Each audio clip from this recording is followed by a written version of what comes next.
February 23, 2025, ay kanya-kanyang gimmick ang naging eksena, kung saan ay makikita ang behind the scenes ng mga It's Showtime host, at makikita din ang kanilang mga ginagawa kung saan, ay tapos na ang naturang programa at hindi na ito naka-ere ng live.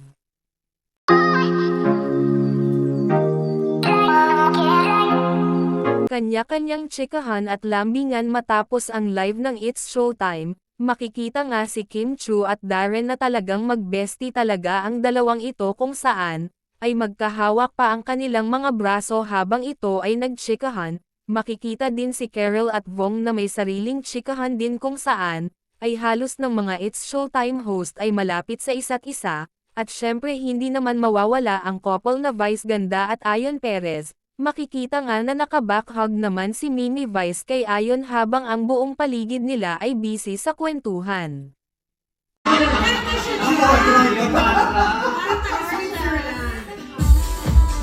salamat sa primo! TNC subscribers, Matay Show na Yalanes, kapamilya, KNC, kaong mini mga puso. Magkita-kita tayo bukas. Good noon, this is our show!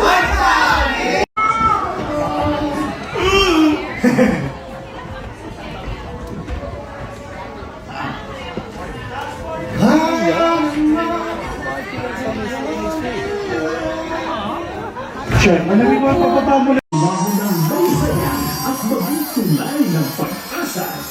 It's showtime!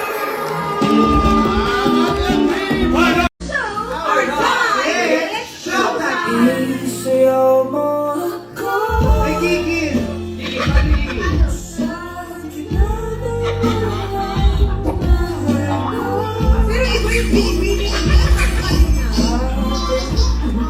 I love you so.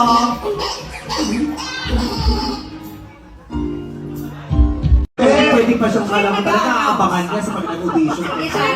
Check ko ba Darren kung babalik siya? I-check namin ni Jackie kasi kung yung nagsasabi ng mga, oy, mag-audition na every... Talaga. Balik pa yan! Mahalo! Mahalo! Leche plan! Uy, thank you ha! Thank you, Ate Tina! Salamat!